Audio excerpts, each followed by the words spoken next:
दोस्तों इस धरती पे कई तरह के प्राणी रहते हैं। जी हाँ दोस्तों, इस धरती पे भिखारियों की और पागलों की कमी नहीं है।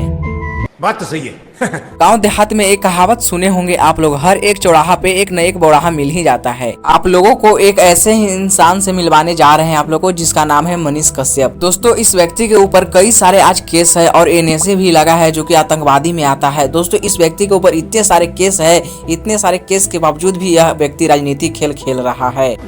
क्या बात कर रहे हैं बाबा। और इस नौटंकीबाज के झांसे में कुछ एंटी पार्टी के लोग इसे समर्थक भी दे रहे हैं। दोस्तों जाहिर सी बात है दोस्त, अगर हम किसी एक पार्टी के बुराई करें तो उसका एंटी पार्टी इसमें जरूर मजा लेगा और हमें भी सपोर्ट करेगा। और एंटी पार्टी का खूब समर्थन मिल रहा है मनीष कश्यप का। तो तू भी इसकी जुदाई बर्दाश्त नहीं कर सकता है? दोस्तों यहाँ पे देखिए कि कैसे मनीष कश्यप राजनीतिक खेल खेल रहा है। दोस्तों मनीष कश्यप आज जेल में है, इसके पीछे का कारण बतलाता है तेजस्वी यादव को। दोस्तों दरअसल बात यह है कि तेजस्वी यादव बिहार के उप मुख्यमंत्री हैं।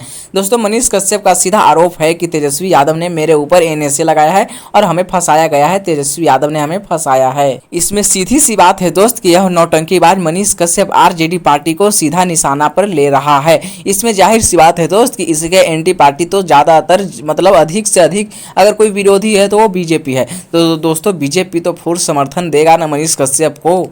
ये बड़ी अच्छी बात कही आप।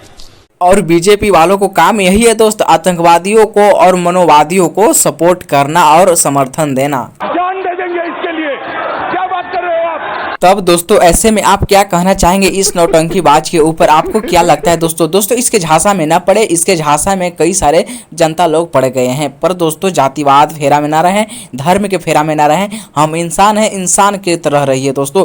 किसी को धर्म में या जातिवाद ना कीजिए दोस्तों, किसी के बढ़ावा में आकर।